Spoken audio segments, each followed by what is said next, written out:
Good evening, good evening, good evening, everyone. That doesn't just flow as good as good morning, good morning, good morning. Sorry, it's just what it is. Happy Wednesday. I hope you guys are having a fabulous week. Right now, we've been doing a series on everything sublimation from the beginning, what you need, some tips, some tricks. And today we're going to talk about the board method, some tips for the board method, why you want to use it. We're also going to be talking about neoprene totes and why you need to use cardboard.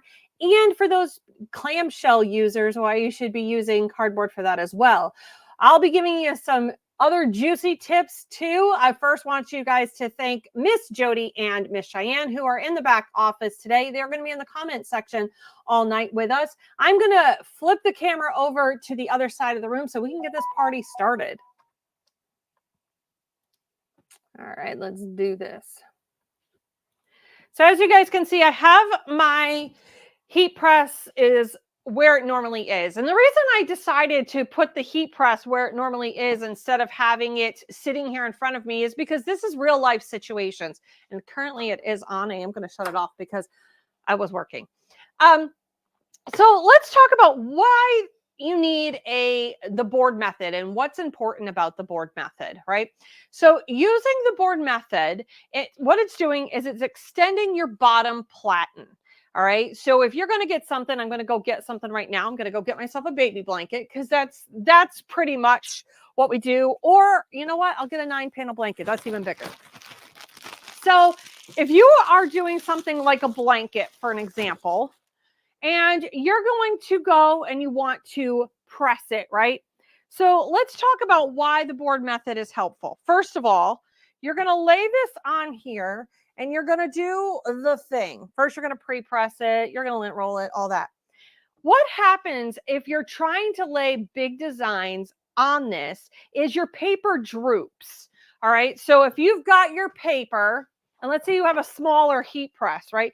And so you wanted it to go like this, your paper's going to droop.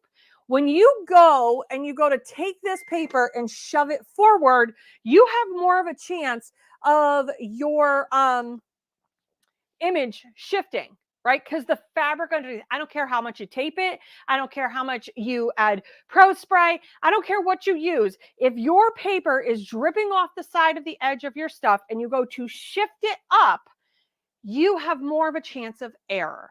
So the board method was born. And how we do that is this. So we're going to take this and move this right out of the way. Now I have two different size boards. For this one, I don't need my smaller board, but if I had my 15 by 15 out, I made this smaller board. Now my smaller board is, let me give you the exact measurements because y'all always ask me how big this board is. So if you got a 15 by 15, I went and I purchased a 2x4 sheet of MDF at the Home Depot. That's the ones that are standing up straight in the little cubby things, way to the back by lumber. Okay. So this measures 24 by 16. All right. So this is slightly larger than my platen. This would be good. And here's why. I can shift it without having to move my product. So if I had something bigger than 20 inches, I can shift it only up to 24. Now, what I covered this with is with Teflon sheets that you can buy by the roll. All right. You can get that on the Amazon. The link, I believe, is in my Amazon shop. But what you're going to do is you're going to essentially take your Teflon sheet, you're going to cover it, and you're going to bring it over to the edge. When you flip it over, you're going to add enough, like I have to go in and I have to staple this back down. And actually, I'm going to use my tape, my handy dandy tape. I staple it down for the most part. But as you can see, over time, it has come up. So what I want to do is add this tape. And the reason I want to add this tape down is it stops things from snagging, especially my bottom platen cover, from snagging on these staples. So staple it all down, make it pretty.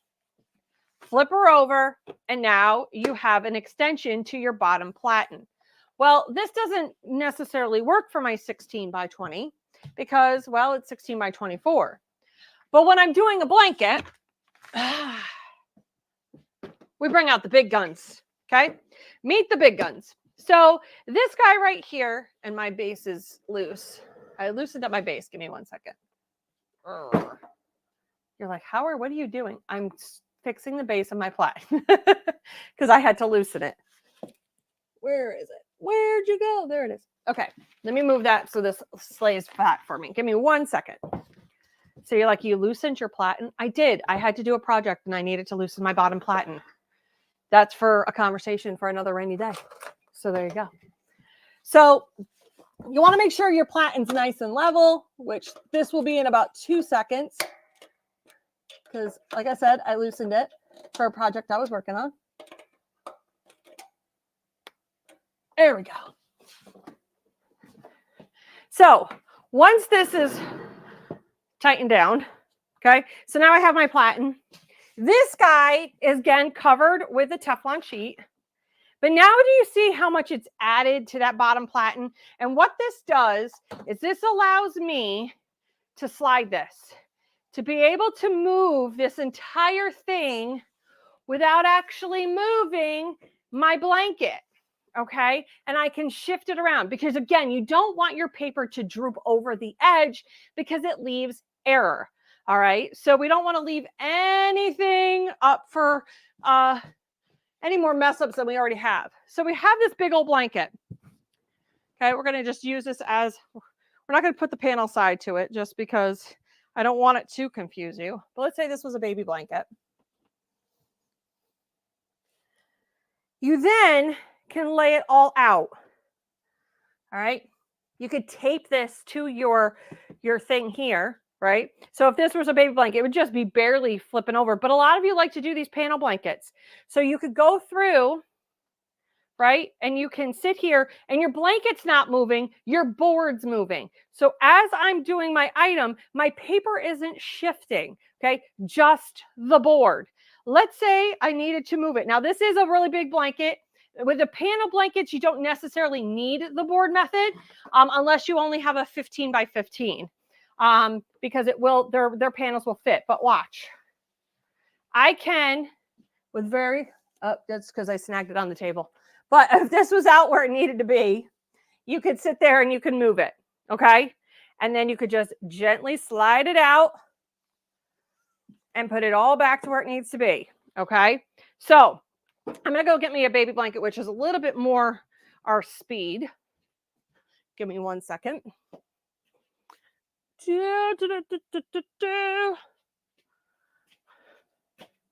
Because the baby blankets are definitely going to be, there we go. That's what I wanted. This makes more sense because those big panel blankets are a pain, but it does help. But when you're doing a baby blanket that's only 30 by 40, there, see? There we go. So now when I'm doing my baby blankets, I will line this up. I will do the spots. I'll be able to maneuver this around,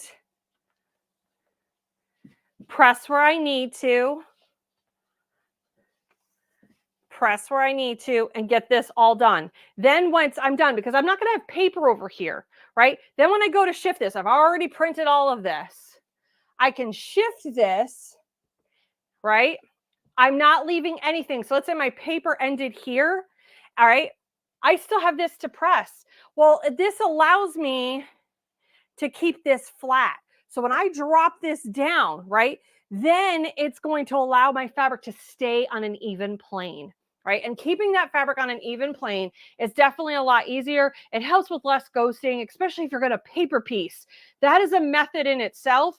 And if we want to do paper piecing and the double press method and all of this, having the board definitely helps. Do I recommend any and all of those? Not really. So when you are doing this, the board method just gives you an extenuation of your bottom platen. It gives you an extra hand to move all of this stuff. Are there any questions in the comments right now, ladies? No, you're doing great. Okay. So do you two have any questions about baby blankets and the... I'm just taking notes for baby boy over here, you know. I know, and if you notice, I picked pink. Sorry. I know. I couldn't tell if it was just the shadowing or if it was pink, and I was going to be like, ma'am. It is pink. Okay, so basically, and keep up with the conversation and questions with me, ladies. So that's what this does. Make sure you cover it. Yes, I know. Do you put paper down? Yes, you would absolutely put paper down. I just take my butcher paper and I will literally cover this entire thing, right? And I will protect my investment, which is this and this. So I will cover this with some butcher paper and tape it down. Is it an extra step for it? Yes. But you know what? That extra step by having this can be a lifesaver. A lot of people have adopted this method. Big companies have adopted this method. I could tell you Condi, Finch Gross was just totally in love with the whole idea of the board method. So even they adopt this method. So it is definitely a method you should think about. Have a board handy, slide it up in between your different tables where it is. It doesn't need to be in the way, but if you do a lot of baby blankets, this is definitely a thing to have. Hey, Nikki, is that Teflon? Do you know off the top of your head, is that Teflon sheet in your Amazon shop? I believe it is. It's on a roll. It might be in the Sublimation one. If not, I will make sure that I will link the one that I use. Like I said, it comes in, huh? It's in your Amazon links. Oh, good. It is. So yes, Evelyn, it is. Yes. So it's definitely something you should have. And you know what? It makes it great for if you need to have another smaller piece of Teflon. You can make pillows, pressing pillows out of that Teflon too. If you have a sewing machine, go ahead, take 2 pieces of the Teflon and you use the high density foam, stuff it inside and make yourself your own pressing pillow on the cheap. You're already going to buy a large roll of it. You might as well use it to your advantage. And you can make custom sizing too. Next, one of the hardest things to press is neoprene. Okay. I love me these neoprene totes. These ones are from Marvin from Driven by Graphics. I love me some neoprene. But neoprene does not like to be loved. First of all, when you are pressing on anything fabric, okay, you want to lint roll not this side, not only this side, but this side too. Remember, the heat's going to go through. You're going to be still pinching it between 2 platens. So if there's lint on one side, yes, it's going to activate to call it something, right? And there's going to be a little blue specks. So you're going to want to lint roll this, sticky lint roll it. You could velvet lint roll it. I definitely sticky lint roll it all over it. Now, my swing away users don't necessarily have to worry about this next little bit of information, but us clamshell users will understand pressure issues, especially with the neoprene totes. Now, I like to call this the butt. This is the butt end. This is the bottom. This is what she thick with 3 C's. Okay, that's this right here.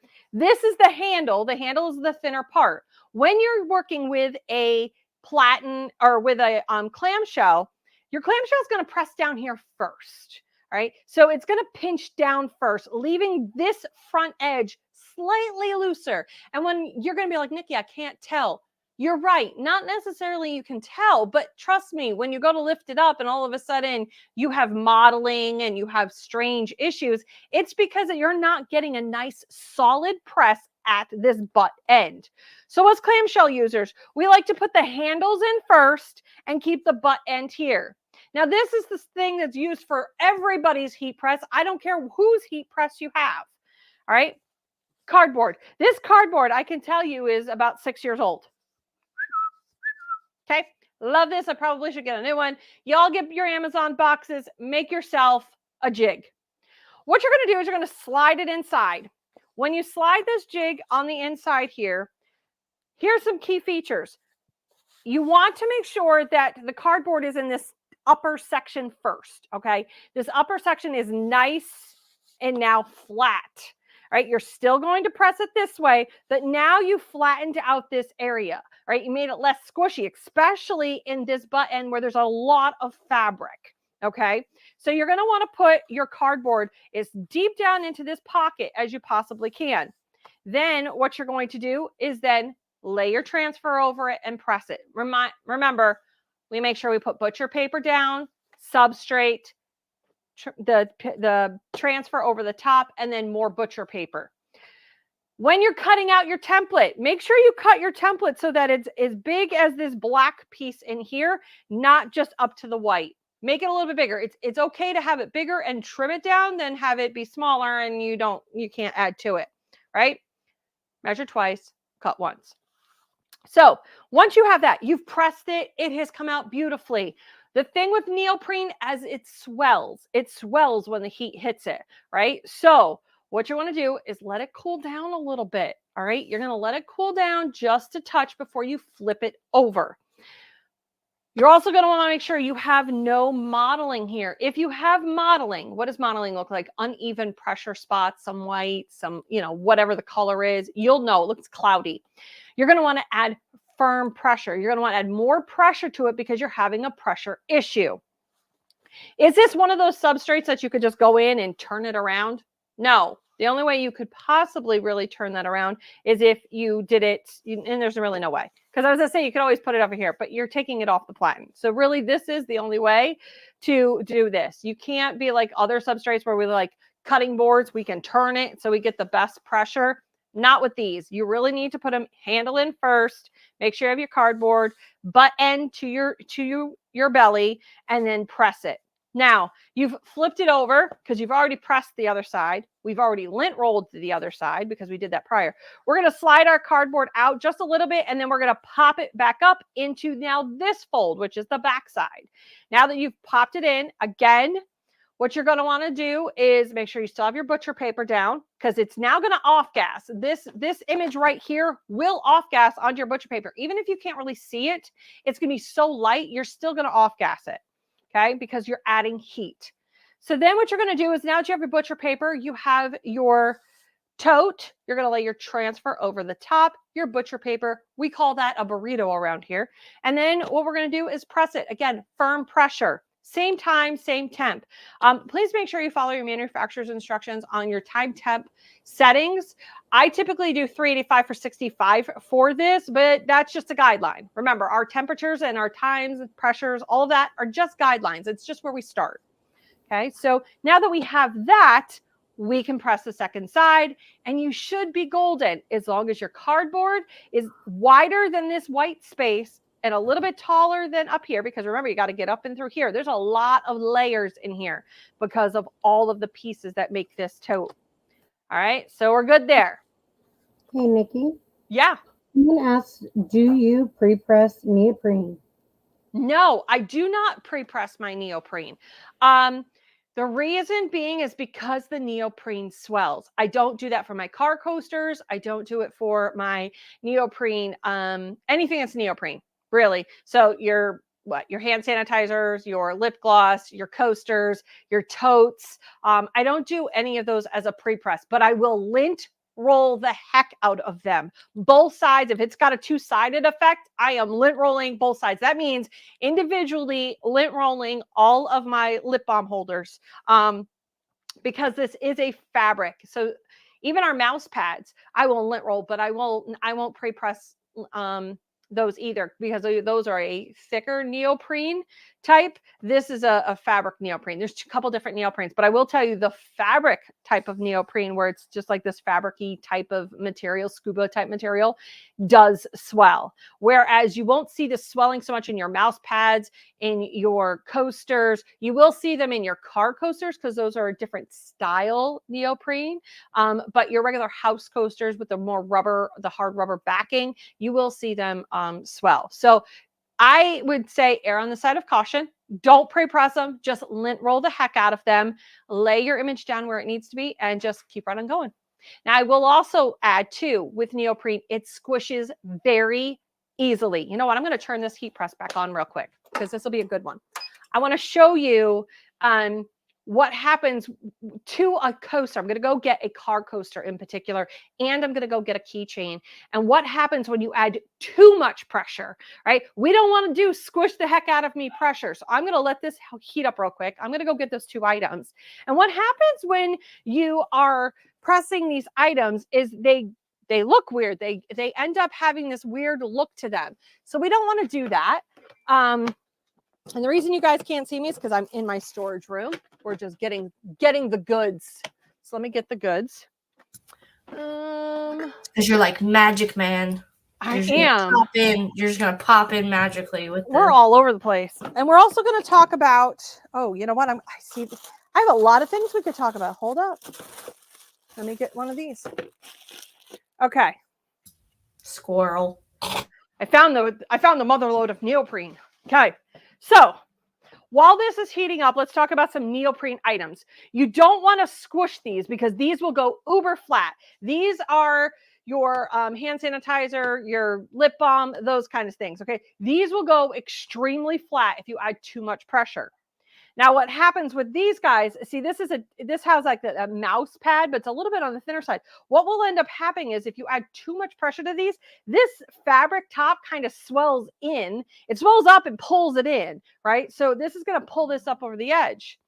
Next, our koozies, right? So when you go to press a koozie, again, you don't want to squish the heck out of it because I am going to show you what happens when you press it too hard.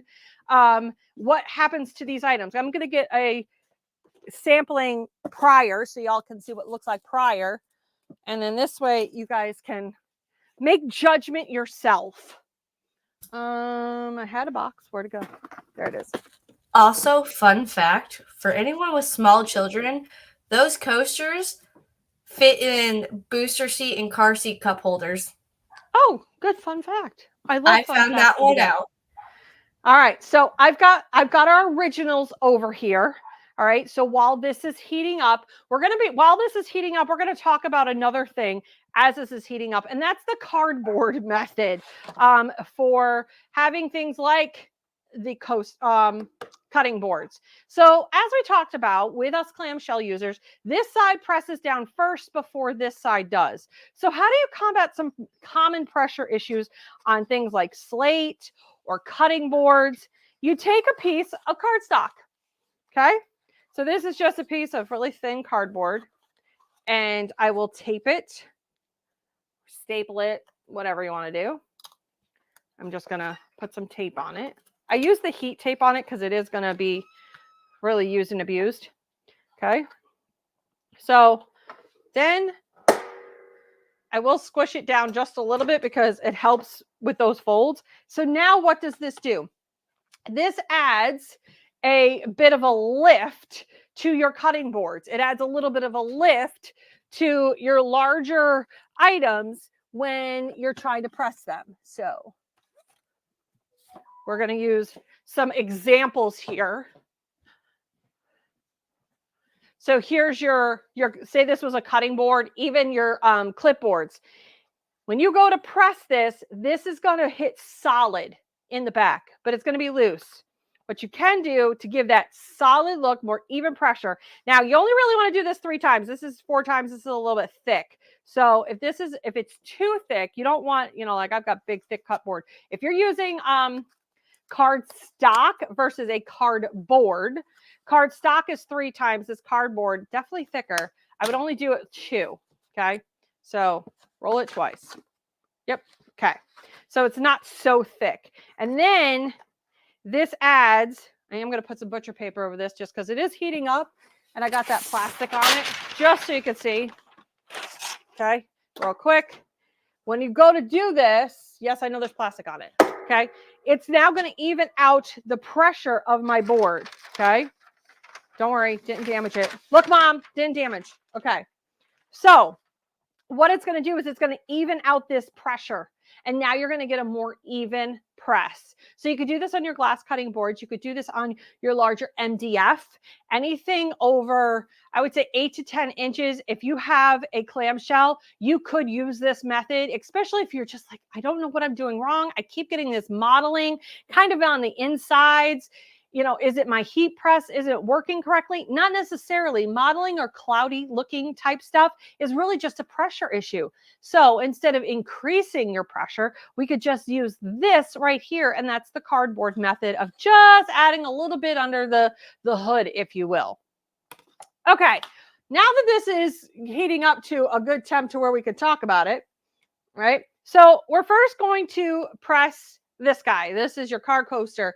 And I will show you, hopefully it does what it normally does for me. And that is it looks really wonky. If you aren't pressing it, if you're pressing it too hard. All right. So we're going to give it Hercules pressure. That's not Hercules pressure.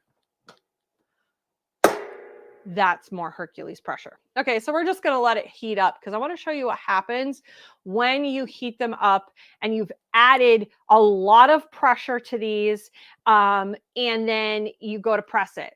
So you got to find your sweet spot. And everybody's press is different. Every human's different, so is every press. So you want to find your sweet spot. What you know is squish the heck out of me pressure. What you know as medium to firm, kiss me pressure, which is the lightest pressure you can put on something. We're going to let this just rip roll right through the 60 seconds that was on here. And we'll let it go down and I'll show you what happens. That fabric is actually going to kind of pull in as the neoprene swells. All right. And I'm hoping that you'll be able to see that on camera because it's definitely something that when there's too much pressure, what can happen? All right, let's pull this up. When there's too much pressure, it gets flat as a pancake. Well, not these. They don't get as flat as a pancake. What starts to happen because the heat's not up high enough, this, whatever it is, the glue that they use to put this on, right, and however they adhere it to, this starts to pull in. So you want to be very careful. Now, you're not necessarily going to see it totally on the car coasters, but you will if you have just squish the heck out of me pressure. But I can tell you, I can see, and it's hard for you guys to see it on camera, I'm pretty sure, but this is starting to pull up on this edge. So I'll wait as this heats up more and I'll show you it again, but it will kind of pull up. Now we're going to add, so a lot of people want to try to get rid of these seams, right? Seams are inevitable. Some people have managed to figure it out and master it. Sometimes I get it. Sometimes I don't. I'm not always 100% spot on. But the way these are made up will vary. So if you have ones that are made up of a different type of foam on the inside, these will squish terribly. Some won't, some will. You want to find a good reputable person. Driven by Graphics sells these. And I will show you that it does happen even with his. So we're going to just add the squish me pressure because you really don't want those seams. You're like, I don't want the seams, Nikki. I don't want the seams. I want it to squish down as best that I can. I want to get all of the ink because I made my bleed really big and I want to squish it down and I want to make sure that it's nice and tight. Okay, perfect. But you're going to end up with a very thin koozie. All right. And everybody's like, well, what happened? Why is it? It's the product. The product failed. It didn't work. Well, no, these weren't meant to be squished the heck out of either. All right. These were meant to have a medium to firm pressure, not a firm to, oh my gosh, squish the heck out of me pressure. All right. They weren't meant to do that. I'm doing it to show you what can happen. Okay.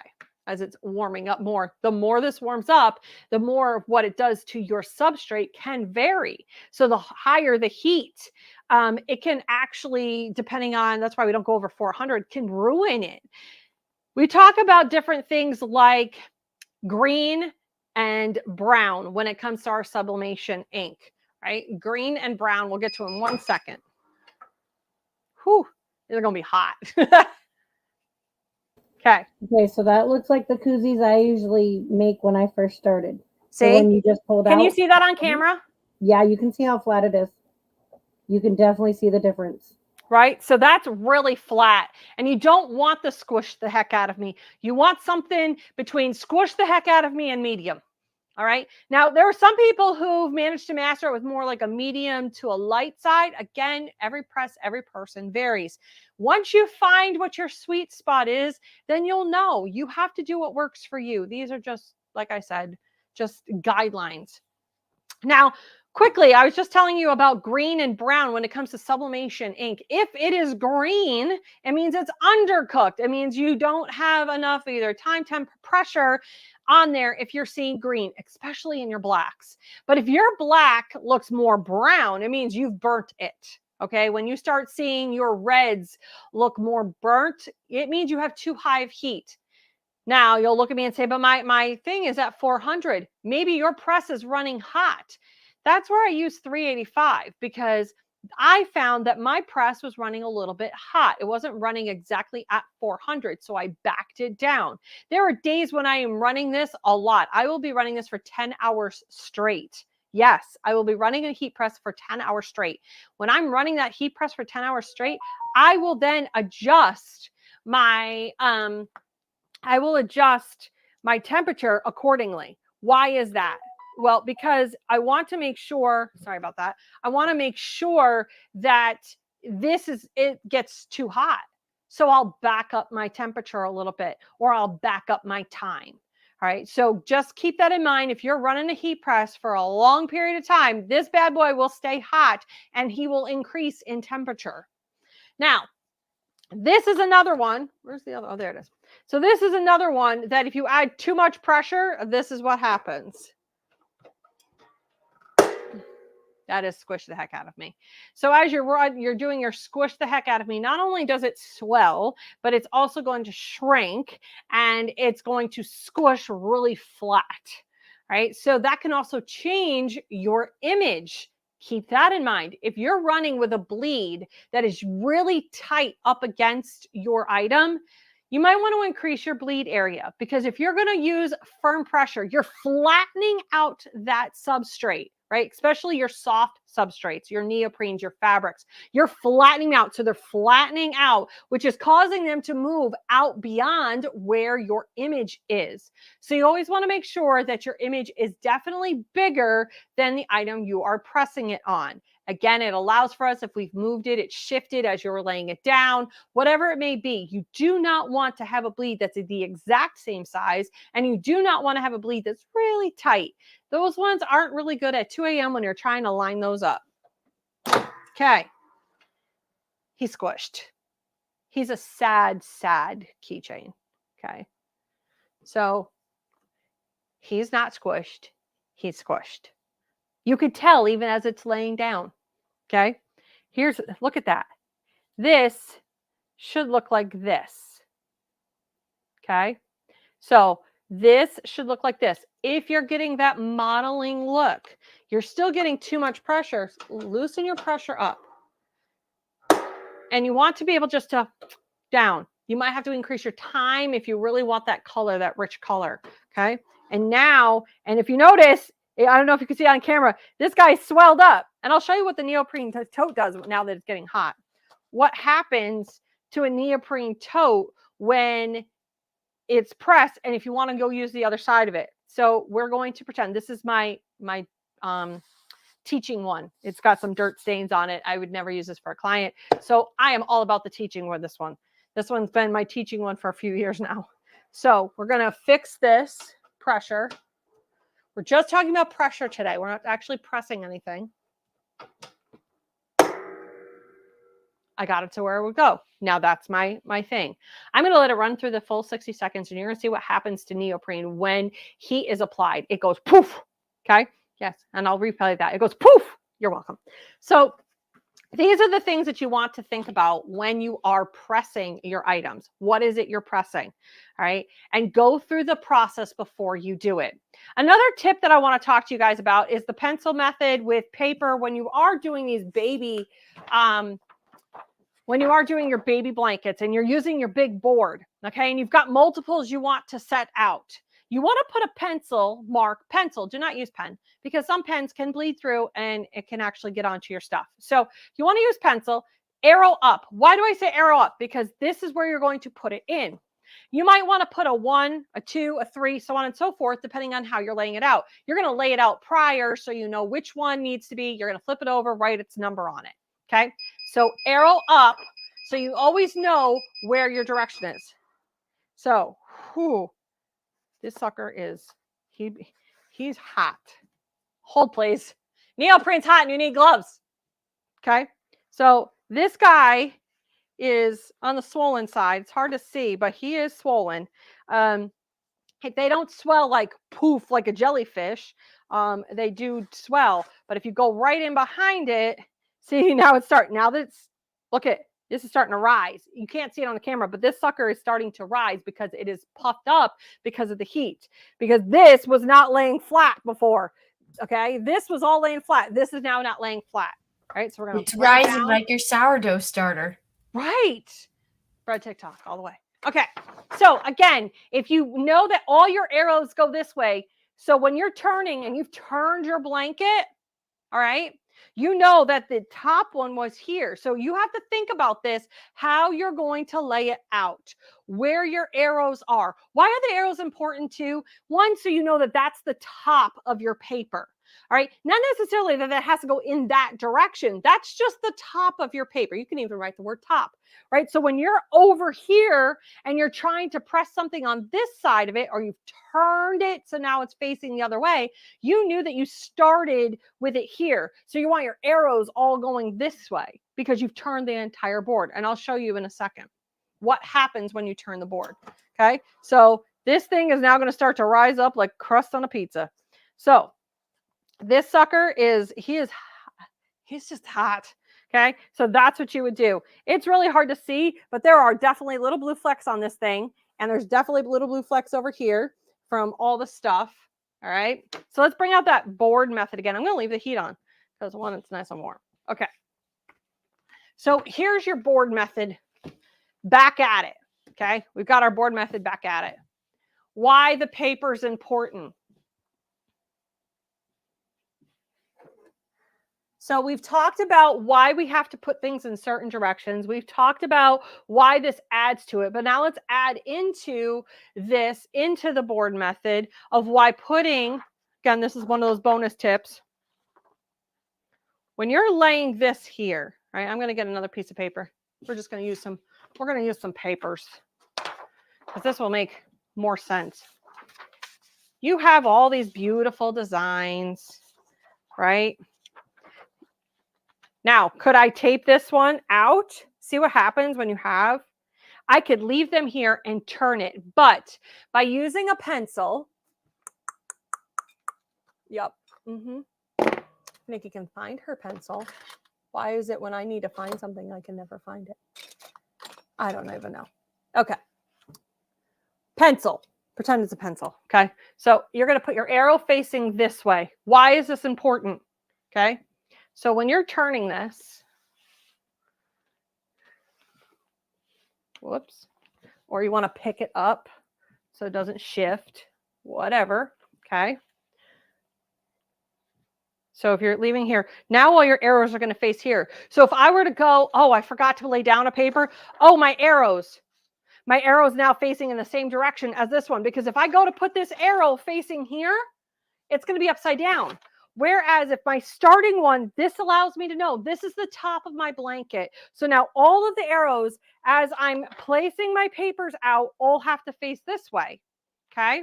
But if you forgot to put one down for whatever reason, or you're continuously laying it down, before you pick up this paper, before you reveal your beautiful artwork, look and see where that arrow is, because maybe you've already done these, okay? We're working on this one. We've worked on this one. You've just pressed it. Fantastic. Don't pick it up. Just don't pick it up. Take your other sheet, lay it down. But your arrow, it's going to be hard for you guys to see it with anything else. So I'm not going to actually press it, but for you guys to really understand this, you're going to, okay? So you're like, oh, that way, because I'm going to have my paper. I've got a stack of them.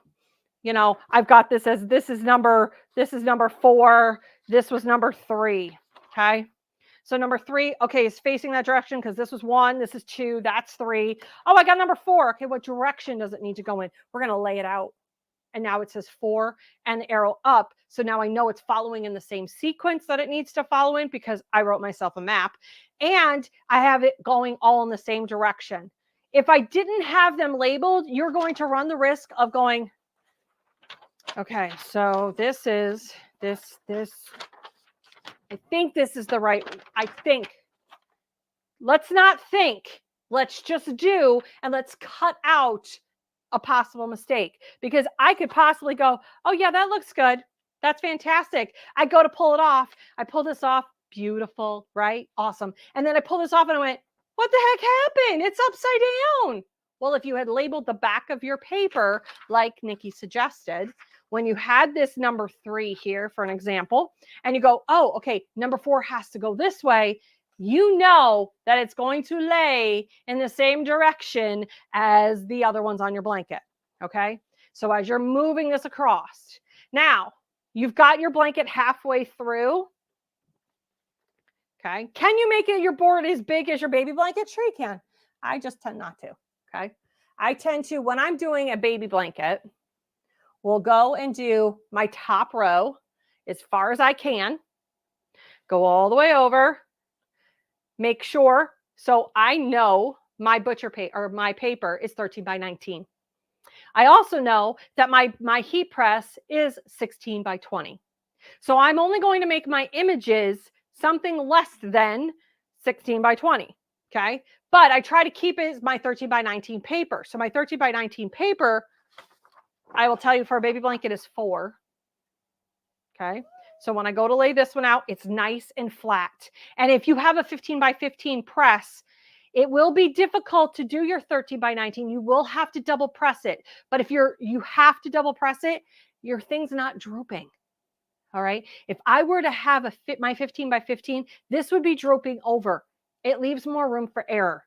By having the 13 by 19 paper, because you have a 13 by 19 paper, but you only have a 15 by 15 press, by having the board method, it gives you that illusion of having a bigger press.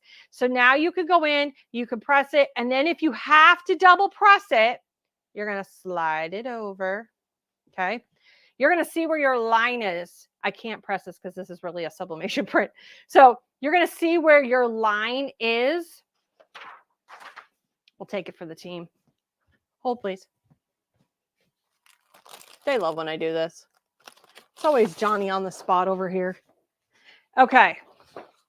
So we're going to take our paper, and if you're making your platen, this is that double press method.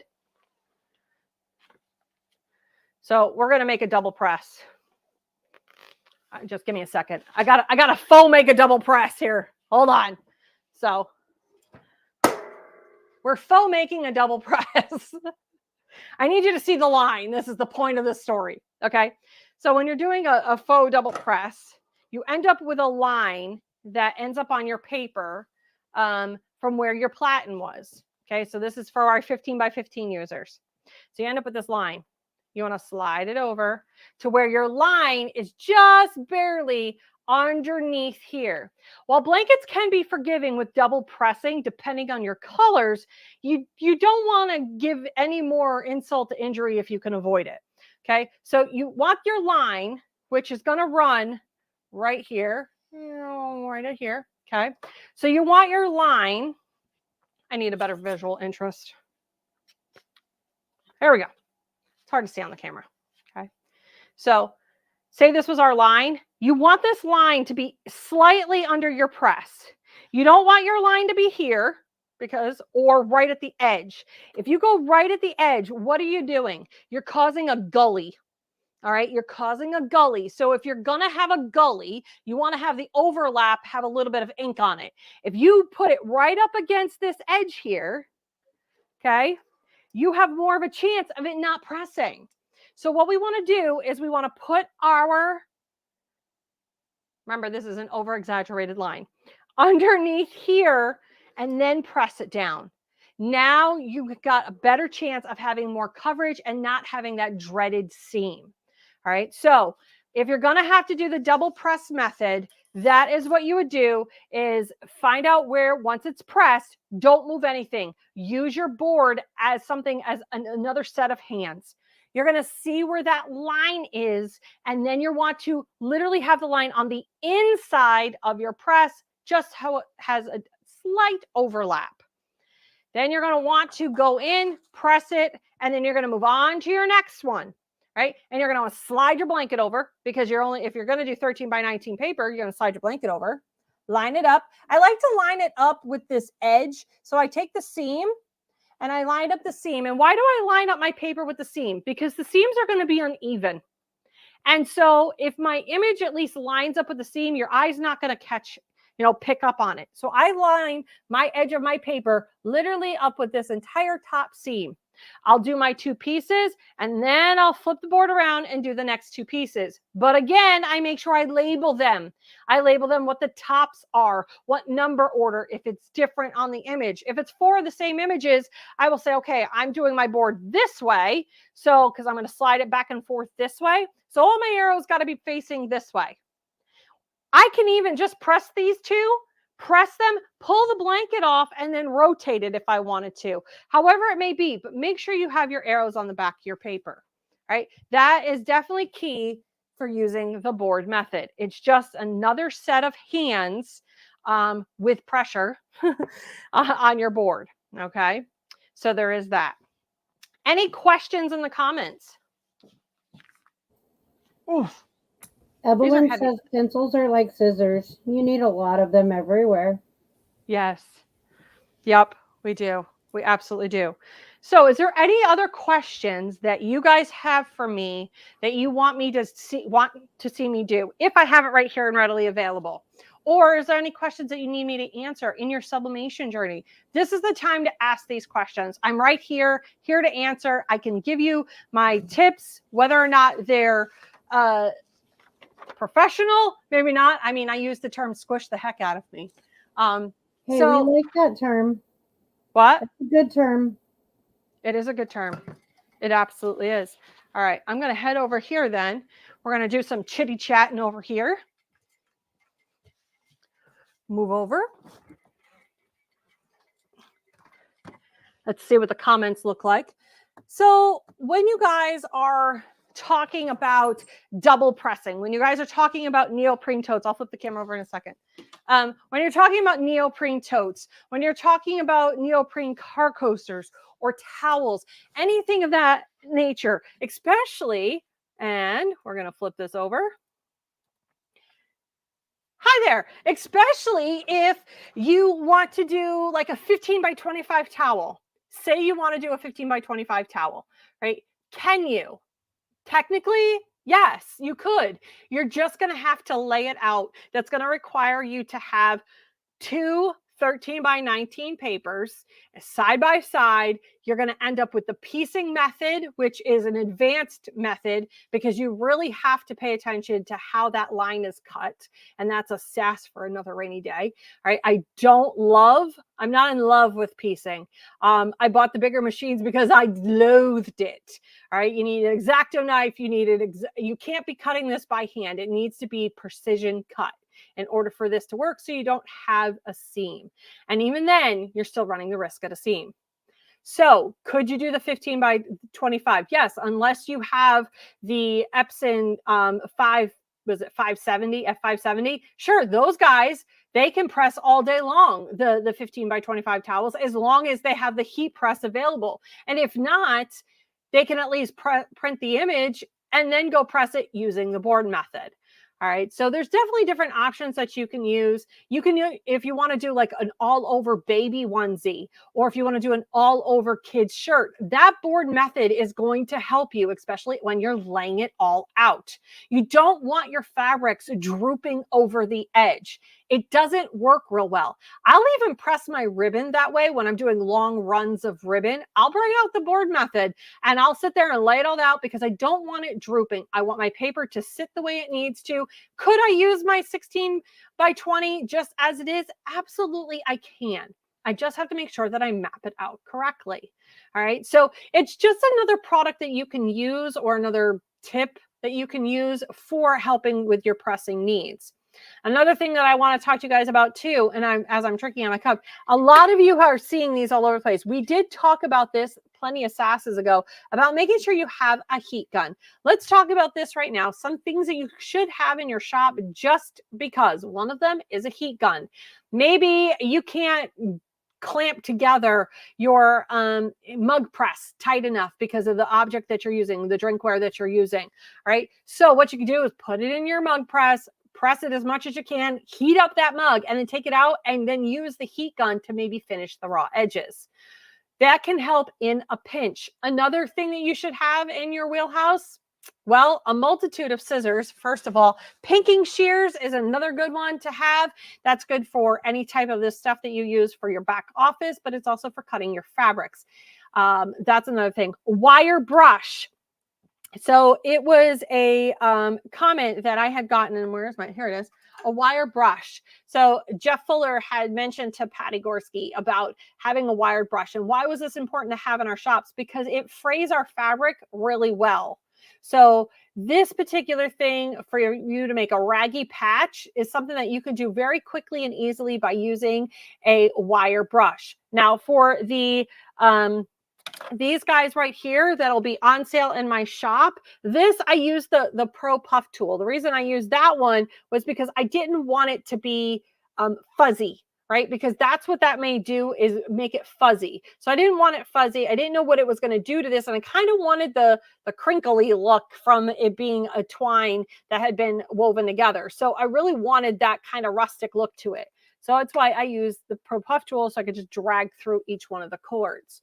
So these are the things that you can think about when it comes to some of the stuff you can have. I'm going to have the ladies pop in and see if they can offer something that they have in their shop that is a must-have in their sublimation journey that you think you should have. So ladies, come on in. Hello there. Hello. Meet the ladies. So ladies, is there one thing in your shop that you can tell me that is a must-have? That you might not have started out with, but now that you have it, you're like, yeah, I can't live without it. What is that? Oh, my calipers. Your caliper. Mm-hmm. Especially with the tumbler presses and pressing different items. How you can, once you find your right pressure, you can exact measure your pieces. So what Jody's talking about, this was a Jody tip actually.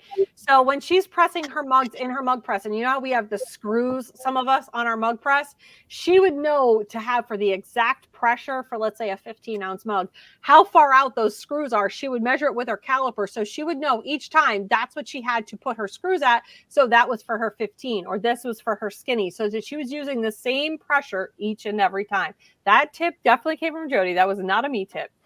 Go ahead, Cheyenne. The tape dispenser. Okay. Oh, I kind of need one of those. I like that. See, and I'm not a fan of that one, which is so weird. You definitely need a tape dispenser. What kind of bougie one you get is up to you. Okay, hey, this is like $15, but it's better than trying to sit there with scissors and like. I have like the one like Jody has. Yeah, I have this one, but that's cute. It is cute. You know, listen, I have the big tape dispenser for my packing tape, and it has one for regular house tape. Then I have one for my heat. I have two for my heat tape. So yeah, tape dispenser, absolute must have. Yeah, and the tape dispenser for back. I always one of these guys here, one of the big long fabric. Yes. Whether it's your fabric one or it's these guys, you should always have a fabric one in there. That's a metal one. Rust. The sewing ones that are see-through. Mm. I know they're meant for sewing, but I use it when to make sure, the clear. And I know this sounds like an oddball thing, and I just talked about it over there, was cardboard. Bigger pieces of cardboard were great for jigs. It's definitely for putting them inside any of the totes, especially like canvas totes. If you are worried about some uneven pressure, that's a great pressing pillow, the cheapest pressing pillow, because we get Amazon boxes all the time and you can keep them or throw them away.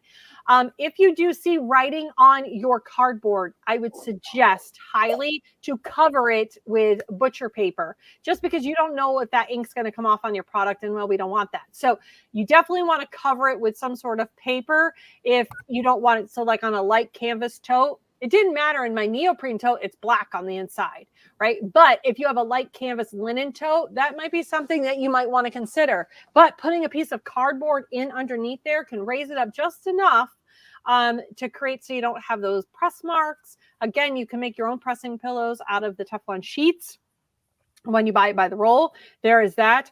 Rubbing alcohol is definitely another thing that you should have, lots of it by the gallon, because you can wipe all of your hard substrates off with some rubbing alcohol. No, do not lint roll your hard substrates, please. I've seen people do it. Just use rubbing alcohol. Wipe it off. It's a slate. It's a coaster. It's, MDF, whatever it is, you could do it. And even though it has film on it, rub some rubbing alcohol on it because it had sticky film that was on there. And sometimes the sticky film ends up being, a jerk, and it leaves some sort of a residue, and it could leave a weird spot that you're like, how did I get that weird spot? There was nothing on it. I just took the film off. Well, put some rubbing alcohol on it and use that. What I tend to use is a towel that I've messed up, and I use one of Marvin's towels as my rubbing alcohol towel, and that's the only thing it does. So there's that. You can also use those towels as a pressing pillow for pressing ceramics. Say you don't have the, the felt, the Nomax pad, right? If you don't have a Nomax pad, that's fine. Just fold over a couple layers of one of Marvin's towels, and that will do just fine for making you a cushion spot for your ceramic coasters or ornaments. That's another thing. When you're pressing metal, you're going to get lots of tips tonight. So I hope you all go back and watch this rewind because I'm full of them today. So when you're pressing metal, do you have to press on the right side or the wrong? Like, how do you press it? I actually press mine upside down. So when I press my metal, I do my butcher paper, my transfer, and the metal face down. And I just literally will lay them all down. I don't even tape mine, but I literally press so many ornaments at any given Christmas with the metal ones. I don't tape them. I literally just lay my sheet down, lay all the ornaments where they need to go, and press. Nothing moves because I didn't have to move it. So there is that. Can you tape them? Sure, absolutely you can. I just didn't want to waste the time to do it when I could just lay them down. So I do that. Can you use the pocket method on metal? Absolutely, because the heat goes through the metal. You could absolutely use the pocket method. If you haven't seen that, I do have a video somewhere on YouTube. Jody knows where it is. Somewhere on YouTube where I do the pocket method. But the pocket method is not very realistic when you're pressing 500 ornaments. All right, you really want to gang sheet those. You want to do those all at once. Do one side and then do the other side. What I recommend when you are pressing metal, though, is you do your back side first and then your front side. You're going to say, Nikki, why is that? Well, because, and I'm glad you asked, was because you should definitely do your backside first versus your front because it's going to off gas. So it might be a little bit duller in color. I'm not going to say it's going to be, right? But there's a chance of it. You run the risk of it because you're pressing all these metal ornaments, right? So you want to do your front side, the side that everybody's going to see all the time. You want that to be your last press. I let all of my metal cool off before I go to press the other side of it. I let it completely cool. I'm doing all the backs first, and then I'll do all the fronts, right? So make sure you let your metal cool before you go and press the second side. Do you have to? No, but I just find I have less chance of error and some strange off-gassing that can happen if I wait and I am patient and I let it cool down. We talked about the cardboard. So you have the cardboard that you can stick under your cutting boards, under your clipboards, all of that kind of stuff, just to raise it up a little. This is just a tip for my clamshell users. You swing away people who have got mountains of room in your shop. You know what? I applaud you because I would really love to have mountains of room in my shop too, to have a swing away, but I do not. So I have to use a clamshell. When using a clamshell, you have that pressure issue. One way to combat that is a little bit of something underneath that front edge closest to you. We talked about the board method. With that board method, you're going to want to make sure when you're laying out all your papers, you use a pencil on the back of it. You're going to add an arrow or write the word top.